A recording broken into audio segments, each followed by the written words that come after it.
베데스다 연못가에서 38년 된 병자를 고치신 예수님에 관한 이야기입니다. 예수님께서 명절이 되어서 예루살렘에 올라가셨는데 이 명절이 어느 명절일까요? 많은 사람들이 분명하게 말하고 있지 않은데 아마도 오순절 명절이 되어서 예수님께서 예루살렘에 올라가셨을 것이다 이야기를 하고 있습니다. 오순절 앞에 있는 큰 명절은 유월절 무교절이 있습니다. 그래서 유월절에 예루살렘에 다녀오셨는데 다시 오순절이 되어서 예루살렘에 올라가신 그 예수님. 본문을 보면 예수님이 예루살렘에 있는 양문을 통해서 들어가셨다라는 말씀이 있습니다. 그래서 그곳에서 베데스다 연못에서 38년 된 병자를 만나게 되었습니다. 이 연못에는 많은 병자들, 맹인들, 또 다리 저는 사람, 혈기 마른 사람들이 누워 있었는데 혈기 마른 사람이라고 하는 이 말을 세번역 성경에는 중풍병자라고 번역을 했습니다. 그래서 많은 사람들은 본문에 나오는 병자를 중풍병 환자로 이야기를 합니다. 베데스다 연못에 많은 병자들이 있는 이유는 전설 때문에 그렇습니다. 본문에 나오면 말씀을 보면 물이 움직인 후에 천사가 내려와서 물을 움직이게 한 후에 처음으로 들어가는 사람은 무엇이나요? 병이 낫는다라는 그런 전설 때문에 어떤 병에 걸렸든지 내가 처음으로 그곳에 들어가면 내 병이 낫겠지라고 하는 그 소망 가운데 사람들이 몰려든 것이죠. 그러니 수많은 병자가 베데스다 연못가에 나와 물이 움직이기만을 기다리고 있었던 것입니다. 오늘 본문의 말씀, 이 베데스다 연못에서 이 전설을 믿고 있던 무려 38년 동안 이 연못가에 있었던 한 중풍병자가 누구를 만났어요? 예수님을 만났습니다. 예수님을 만나서 인생이 바뀌어지게 되는 병을 고친 이야기의 말씀입니다. 오늘 본문의 말씀을 통해서 우리가 함께 생각해 볼 것은 내가 지금 있는 자리는 어디인가? 우리의 삶의 자리에 관한 생각을 함께 나누려고 합니다.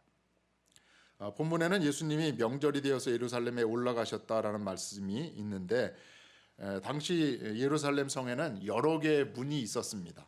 그 중에 하나가 성전으로 바로 들어가는 문이 있는데 그 문이 동문이에요. 동문.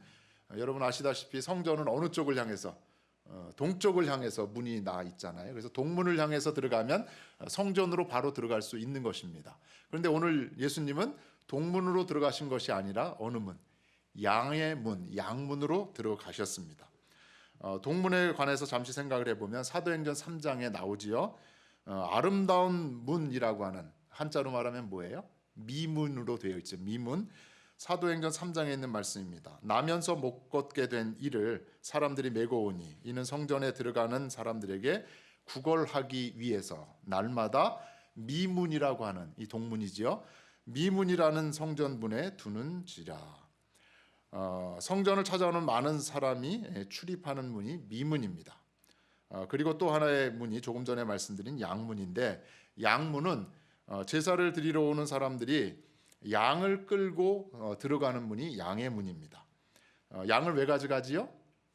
제물, 제사를 드리기 위한 제물로 사용되는 그 제물을 가지고 들어가는 문이 양문입니다. 그 양문 옆에 베데스다 연못이 있는데 그곳에서 여행 중에 양을 데리고 오면 양이 지저분해지잖아요. 그 연못 물가에 가서 양을 씻는 겁니다. 그리고 혹시 상처를 입은 양들이 있다고 하면, 짐승이 있다고 하면 그 상처도 잘 씻어야 되잖아요. 그렇게 깨끗하게 씻은 후에 제사장에게 가져가서 저의 제물입니다. 하나님께 올려드릴 제물입니다. 검사를 받는 거예요. 흠이 있는지 없는지. 그런데 처음 시작과 달리 많은 것들이 변했습니다.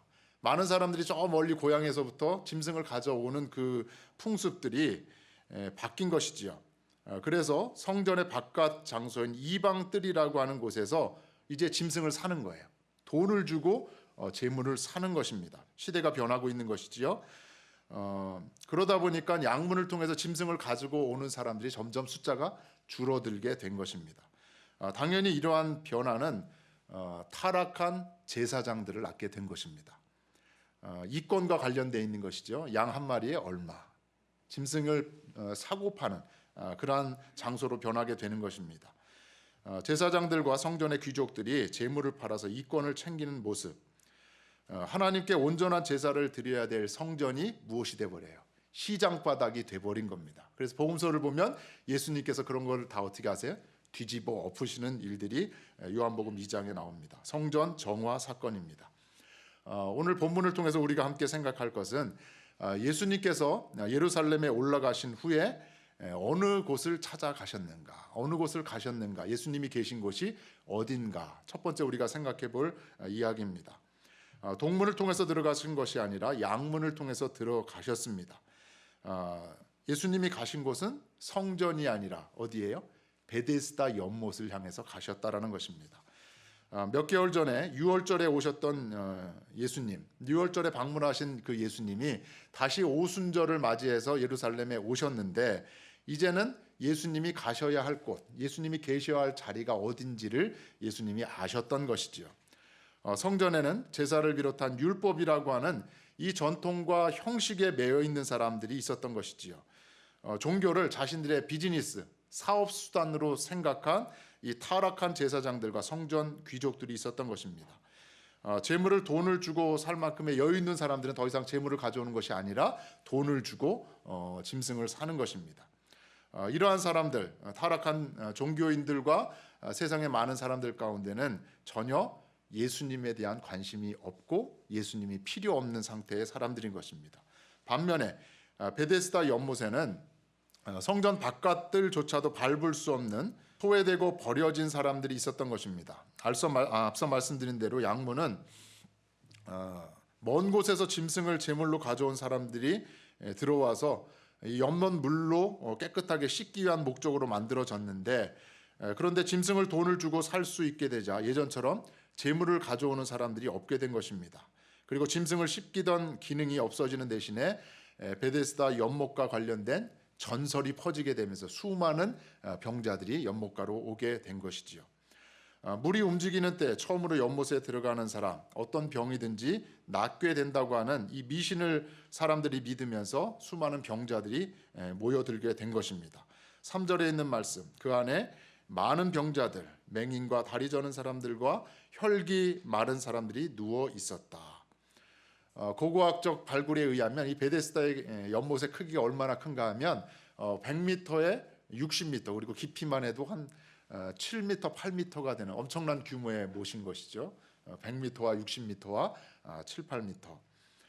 거기에 행각이 5개가 있었다. 상당히 큰 규모의 연못이었고 5개의 행각을 중심으로 많은 병자들이 머물러 있었던 것입니다. 병자들이 누워 있었다는 이 말을 통해서 우리가 알 수 있는 것, 베데스다 연못은 더 이상 희망이 없는 사람들, 어디에 가면, 연못가에 가면 내가 병을 고칠 수 있다라고 하는 희망을 품은 사람들이 모인 것입니다. 재물을 살 돈도 없는 사람들, 성전의 세금, 성전세를 낼 여력이 안 되는 사람들, 거기에다가 병까지 걸린 사람들이에요. 성전에 들어가지도 못하는 비참한 사람들이 모여 있는 곳이 바로 베데스다 연못가인 것입니다. 그런데 더 가슴을 아프게 하는 것이 있습니다. 천사가 내려와서 물을 움직이게 하는데 거기에 누구만, 처음 들어가는 단 한 사람만 들어가서 병을 나을 수 있다는 것입니다. 비참할 대로 비참한 상황에 처한 사람들, 그 중에 가장 빠른 한 사람만이 병을 고칠 수 있다고 하니 정말로 살벌한 오늘날과 같은 사회가 바로 베데스다 연못가인 것입니다. 사실 베데스다라고 하는 말은 그 의미가 자비의 집입니다. House of Mercy, 자비의 집, 그것이 베데스다의 의미인데, 앞서 제가 소개드린 몇 가지 이야기를 보면 전혀 자비가 있어요, 없어요? 없는 것입니다. 자비는커녕 살벌한 경쟁사회, 냉정한 이기주의로 내가 먼저 들어가야지, 내가 병을 고쳐야지, 그러한 사회가 바로 베데스다 연못가의 사회인 것입니다. 이러한 경쟁사회에서 전혀 참여할 엄두도 못 내는 사람이 바로 38년 동안 중풍병으로 고통당하는 이 사람이었던 것입니다. 베데스다는 실패한 사람들, 사회로부터 거절당한 사람들, 잊혀진 사람들, 이 사회에서 낙오한 사람들, 그래서 절망 가운데 살아가는 사람들이 모여 있는 곳이 바로 이 베데스다 연못인 것입니다. 예수님은 명절을 맞아 예루살렘에 도착을 하셨는데 예수님이 계셔야 될 곳, 있어야 될 그 자리, 가야 할 그곳을 알고 계셨던 것입니다. 양문을 중심으로 왼쪽에는 예루살렘 성전이 있고 오른쪽에 베데스다 연못이 있는데 예수님은 어느 쪽을 향해서 가셨어요? 성전을 향해서 가신 것이 아니라 고통 가운데 신음하고 있는 아픈 그 사람들이 있는 베데스다를 향해서 가신 것입니다. 이와 같이 예수님은 절망 중에 한 가닥 희망을 버리지 않고 살아가는 사람들이 있는 곳에 희망이 되어 주시기 위해서 가신 분입니다. 예수님은 수많은 상처와 아픔 가운데 있는 사람들을 위로하고 회복시켜 주시기 위해서 베데스를 향해서 가신 줄로 믿습니다. 예수님은 살벌한 경쟁사에서 낙오자로 지쳐 쓰러져 있는 사람들을 다시 손잡아 일으켜 주시기 위해서 베데스다를 향해서 가신 줄로 믿습니다. 베데스다 연못에 누워있는 38년 된 이 중풍병자를 찾아가신 예수님이 오늘 하나님께 예배드리는 저와 여러분 가운데 찾아오시는 줄로 믿습니다. 우리가 절망 가운데 있을 때 예수님이 오시면 희망을 찾게 될 줄로 믿습니다. 우리가 고통 중에 있을 때 예수님이 오시면 우리 가운데 평안이 임하는 줄로 믿습니다. 우리가 지쳐 쓰러져 있을 때 예수님이 오시면 우리가 손잡아 일으켜 주시는 성령님의 능력을 힘입어서 우뚝 일어서게 될 줄로 믿습니다. 이사야 43장 2절에 있는 말씀이에요. 내가 물 가운데로 지날 때 내가 너와 함께 할 것이다. 강을 건널 때 물이 너를 침몰하지 못할 것이며 내가 불 가운데로 지날 때 타지도 아니할 것이요 불꽃이 너를 사르지도 못할 것이다. 하나님이 우리를 찾아오셔서 우리와 함께 하신다는 이 믿음으로 이 한 주간도 말씀 붙들고 승리할 수 있는 우리 모두가 되기를 주의 이름으로 간절히 축원합니다. 또 한 가지 본문을 통해서 생각할 것이 있습니다. 8절과 9절의 말씀을 보면 38년 된 중풍병자에게 예수님께서 일어나 내 자리를 들고 걸어가라 이렇게 말씀을 하셨습니다. 이 말씀을 듣고 그 사람이 곧 나와서 자리를 들고 걸어갑니다. 예수님은 말씀으로 중풍병자를 고치셨고 중풍병자는 예수님의 말씀에 순종함으로 병고침을 받고 일어나 걷게 되었습니다. 본문에서 우리가 생각할 것은 일어나 내 자리를 들고 걸어가라 라고 하는 예수님의 말씀의 의미입니다. 왜 이렇게 말씀을 하셨을까? 단순히 병이 나았으니 이제 짐 챙겨서 집으로 가라 이런 것이 아니지요. 더 이상 베데스다 연못이라고 하는 이 자리에 머물러 있지 말라는 겁니다. 일어나서 내 자리를 들고 내가 가야 할 곳을 향하여 가라. 여기를 떠나라 라고 말씀하신 것입니다. 다시 말하면 내가 있을 자리는 더 이상 이 자리가 아니라는 것이죠. 예수님을 만남으로 생명을 얻은 사람으로서 더 이상 이 절망의 자리에 있지 말라는 것입니다. 죄가 지배하는 세상에 사망의 자리에 더 이상 머물러 있지 말라는 것입니다. 하나님은 우리가 어디에 있는가를 늘 관심 갖는 분입니다. 하나님은 늘 우리가 하나님의 은혜 아래 있기를 원하시는 줄로 믿습니다. 가장 이상적인 모습이 뭘까요? 하나님과 함께하는 바로 에덴 동산의 모습이 아닌가 저는 그렇게 생각을 해봅니다. 하나님과 더불어 함께 거닐었던 아담과 하와의 그 아름다운 모습, 여러분과 저희가 늘 소망하는 모습이잖아요. 그런데 어떻게 되었어요? 아담과 하와가 죄를 지었습니다. 타락한 결과 어떻게 됐나요? 동산 나무 가운데 숨어 있습니다. 멀리 숨어 있습니다. 그 순간 하나님께서 아담에게 하신 말씀이 있지요. 창세기 3장 9절에 있는 말씀입니다. 아담아 네가 어디 있느냐? 한번 따라 하실까요? 아담아 네가 어디 있느냐? 무엇을 물어보신 거예요? 네가 있는 자리가 어디냐는 거죠.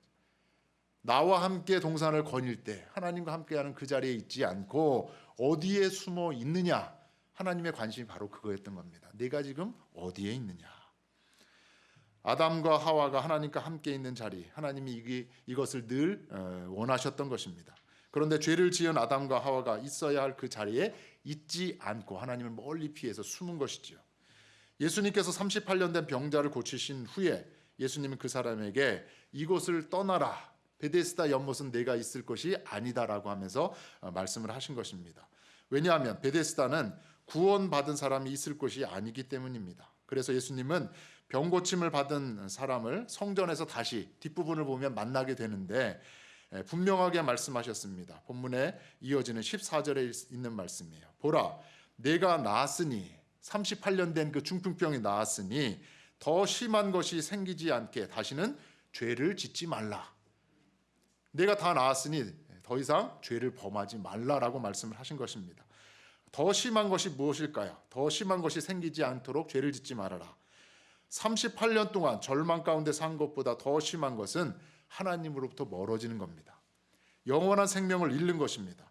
예수님을 만나 새 생명을 얻은 사람들은 더 이상 죄의 자리에 머물러 있어서는 안 된다는 것이죠. 이에 예수님께서 말씀하셨습니다. 요한복음 5장 24절에 있는 말씀이에요. 내가 진실로 진실로 너에게 이르노니 내 말을 듣고 또 나 보내신 이를 믿는 자는 무엇을 얻어요? 영생을 얻었고, 예수님을 믿는 자들에게는 영생을 이미 얻었고 심판에 이르지 아니하나니 사망에서 생명으로 어떻게 했대요? 옮겨졌느니라. 예수님을 믿음으로 영생을 얻은 저와 여러분은 이미 사망의 자리가 아니라 생명의 자리로 옮겨진 하나님의 자녀들인 줄로 믿습니다. 예수님을 믿고 구원받은 이 38년 된 이 병자, 심판의 자리가 아니라 구원의 자리에 있어야 한다는 것이지요. 예수를 믿고 구원받은 우리가 있어야 될 자리, 사망의 자리가 아니라 생명의 자리인 줄로 믿습니다.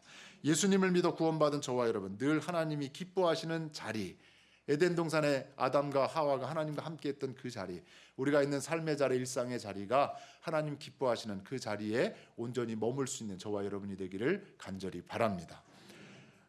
제가 예전에 미국에서 운전을 하는데 이러한 고백을 한 적이 있습니다. 제가 며칠 전에 인천공항을 통해서 한국에 도착했는데 가장 힘든 것이 서울에서 운전하는 거예요. 10여 년 전하고 많이 달랐어요. 왜 이렇게 차가 많지? 올림픽대로는 그냥 계속 서 있습니다. 사당대로를 통과하는데 30분 넘게 그 사거리 앞에 계속 서 있는 그 모습을 보고 계속 끼어들어요. 사실 미국에서 운전할 때는 사람이 우선입니다. 무조건 사람이 지나가면 무조건 자동차는 다 서요. 스탑이에요. 근데 여기서 제가 그랬더니 제 누님께서 제 옆에서 하는 말이, 선필아, 너 지금 초보처럼 운전하고 있어, 그러는 거야. 그래도 저는 예전에 운전을 잘한다는 사람에 속했는데 미국에서 와서 보니까 그렇게 많이 바뀐 것입니다. 그런데 한 번은 미국에서 운전을 하다가 아침에 새벽 기도를 마치고 저희 집을 향해서 가고 있는데 거기도 마찬가지지요. 출근길은 바쁩니다. 속도를 내서 막 가는데 파란 불에서 이제 빨간 불로 바뀌는 사이에 이제 오렌지 색깔의 그 주황색 등이 들어오잖아요. 그 순간 많은 사람들, 출근길에 바쁜 사람들은 신나게 달려가는 겁니다. 미국도 마찬가지죠. 그런데 저는 어떻게 했을까요? 섰습니다. 그러면서 하나님, 제가 있어야 될 자리에 잘 있는 것이지요. 이런 기도를 하나님께 드린 적이 있습니다. 중요한 것입니다. 매 순간순간 내가 있는 곳, 하나님이 어떻게 생각하실까? 하나님이 함께 하시는 그 자리, 하나님의 뜻은 무엇인가? 매 순간순간 고민하면서 이 땅의 삶을 살아갈 수 있기를 간절히 바랍니다. 여러분 늘 자신을 돌아보면서 이렇게 기도하면 좋을 것 같아요. 하나님, 제가 있어야 할 자리에 잘 있습니까? 이 한 주간을 살면서 오늘 베데스다 연못에 있는 이 중풍병자에게 하신 예수님의 말씀을 통해서 내가 있어야 될 그 자리, 하나님 기뻐한 자리에 내가 잘 있는가 늘 생각할 수 있기를 간절히 바랍니다. 예수를 믿어 구원받고 생명을 얻은 저와 여러분, 어디에 늘 우리가 있어야 하는지를 알아야 합니다. 예수를 믿음으로 우리는 의의 사람이 되었고 생명의 사람이 되었습니다. 죄인의 자리가 아니라 의인의 자리에, 사망의 자리에 아니라 생명의 자리에 늘 거하는 저와 여러분이 되기를 주의 이름으로 간절히 축원합니다. 50년 넘게 인도를 위해서 헌신한 스탠리 존스 선교사에 관한 이야기입니다. 1938년에 타임즈에서 스탠리 존스를 세계에서 가장 위대한 선교사 중에 한 사람으로 소개를 했습니다.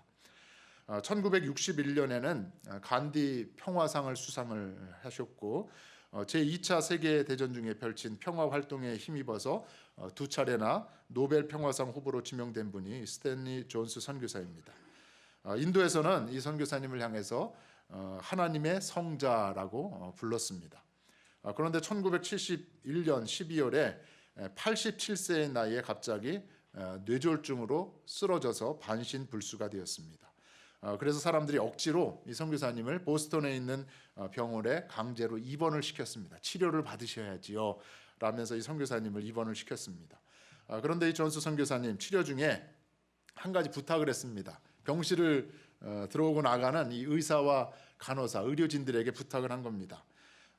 당신들이 병원에 일할 때 특별히 내 병실에 들어올 때마다 나에게 이렇게 말해주세요. 부탁의 말입니다.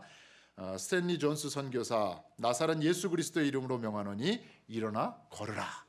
의사에게 부탁을 한 거예요. 간호사들에게 부탁을 한 겁니다. 내 병실을 들어올 때 스탠리 선교사, 일어나 예수의 이름으로 일어나 걸으라. 이것을 부탁을 한 겁니다. 의사와 간호사들이 그 부탁을 들어 주었습니다. 들어갈 때마다 선교사님 예수의 이름으로 일어나세요 하니까 이 선교사님 어떻게 대답을 했을까요? 아멘 하고 대답을 한 겁니다. 6개월 만에 병상을 박차고 일어나셨습니다. 그리고 다시 인도로 돌아가서 선교에 헌신하다가 하나님의 부름을 받으셨습니다. 스탠리 존스 선교사를 사람들이 강제로 병원에 입원시켰으나 이 존스 선교사는 자기가 있어야 할 자리를 알았던 것입니다. 내가 있어야 될지는 이 보스턴의 병원이 아니라, 이 병실이 아니라 내가 있어야 될 자리는 어디다? 인도다. 내가 하나님의 생명, 예수 생명을 가지고 한 영혼이라도 구원하는 그 자리에 내가 있어야 하지라는 그런 생각을 했던 것이지요. 어떻게 스탠리 존스 선교사에게 이러한 생명의 역사가 일어날 수 있었는가? 뇌졸중으로 쓰러진 후에 투병 중에 쓴 책이 하나님의 예스라고 하는 번역된 책이지요. 이 책에 그 이야기가 담겨 있습니다. 고린도후서 1장 19절에서 20절의 말씀에 근거해서 만들어진 책인데, 하나님의 약속은 얼마든지 그리스도 안에서 무엇이 된다? 예가 된다. Yes. 노가 아니라 하나님이 약속은 얼마든지 예수님 안에서 예가 된다라는 것입니다. 이 말씀을 믿으면서 이 존스 선교사가 자신의 병에 대해서 이렇게 고백을 했습니다. 나는 뇌졸중으로 쓰러진 후 왜 나에게 이러한 일이 일어났느냐고 하나님께 한 번도 묻지 않았습니다. 처음에 마룻바닥에 쓰러져서 5시간 넘게 몸을 가누지 못하는 상황에서도 원망하려는 생각, 하나님 왜 이렇게 나에게 힘든 고난을 주세요? 하나님을 원망하는 생각은 한 번도 들지 않았습니다. 오히려 하나님의 예스이신 예수님만이 또렷하게 보였습니다. 세상이 노라고 부정을 말할지라도 예수님은 언제나 예스라고 말하신다. 이제 뇌졸중이 왔으니 일어나지 못할 거야, 회복하지 못할 거야, 이제 더 이상 인도 선교는 할 수 없을 거야, 그만해야 되겠군. 많은 사람들이, 주변의 사람들이 노라고 부정을 이야기했지만 스탠리 존스 선교사는 반대로 뭐라고 했어요? 아니다. 예스. 하나님 안에서 나는 주어진 사명을 더 감당할 수 있을 것이다 라고 예스를 외쳤던 것입니다. 예수의 이름을 부르면 나는 일어날 수 있을 것이다. 예수의 이름을 부르면 나는 다시 회복될 수 있을 것이다. 예수의 이름을 부르면 내가 이 병실을 일어나서 나가서 인도에 다시 갈 수 있을 것이다. 이 믿음으로 예수의 이름을 부른 것이죠. 마침내 스탠리 존스 선교사님, 늘 하나님의 예스가 되시는 그 예수님과 함께 있어야 될 그 자리, 보스턴 병실이 아니라 인도를 향해서 나아가게 된 것입니다.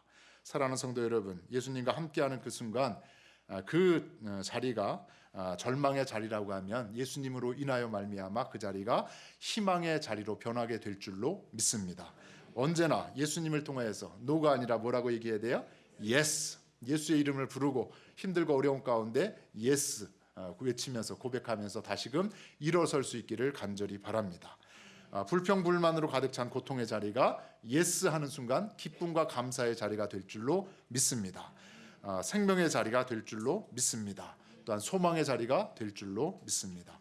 우리 보람의 연합교회 모든 성도들의 삶의 자리가 희망과 생명과 또 회복의 자리가, 예수의 이름으로 말미암아 능력의 자리가 될 줄로 믿습니다. 말씀을 마무리하려고 합니다. 예수님이 사람들에게 이렇게 말씀하셨습니다. 아버지께서 일하시니 나도 일한다. 오늘 38년 된 이 병자를 일으켜 세우신 하나님, 하나님께서 일하시니 나도 일한다. 그래서 너도 일을 해야 한다라고 도전을 하시는 것이지요. 아버지의 일은 무엇일까요? 생명을 살리는 일입니다. 예수님처럼 하나님이 하시는 일에 동참할 때 우리 보람의 연합교회 모든 성도들이 생명을 살리는 일, 구원의 그 일에 함께 동참할 수 있는 우리 모두가 되기를 간절히 바랍니다. 이를 위하여서 예수님처럼 우리가 어디에 있어야 하는지를 잘 알 수 있는 지혜로운 우리 모두가 되기를 간절히 바랍니다. 성전이 아니라 예수님은 어디를 향해서 가셨어요? 베데스다 연못을 향해서 가셨습니다. 예수님처럼 예수님과 동행함으로 세상 가운데 절망의 살아가는 절망 가운데 살아가는 많은 사람들 가운데 찾아가서 예수님으로 말미암아 희망을 줄 수 있는 저와 여러분이 되기를 간절히 바랍니다. 원망과 불평의 자리, 기쁨과 감사의 자리로 저와 여러분이 있는 곳에서 그러한 변화의 역사가 나타나게 될 줄로 믿습니다. 죽음의 자리, 사망의 자리가 예수님 앞에 서 있는 순간, 예스함으로 외치는 그 순간 그 자리가 생명의 자리로 바뀌어지는 귀한 역사를 이루어갈 수 있는 우리 모두가 되어지기를 주의 이름으로 간절히 축원합니다.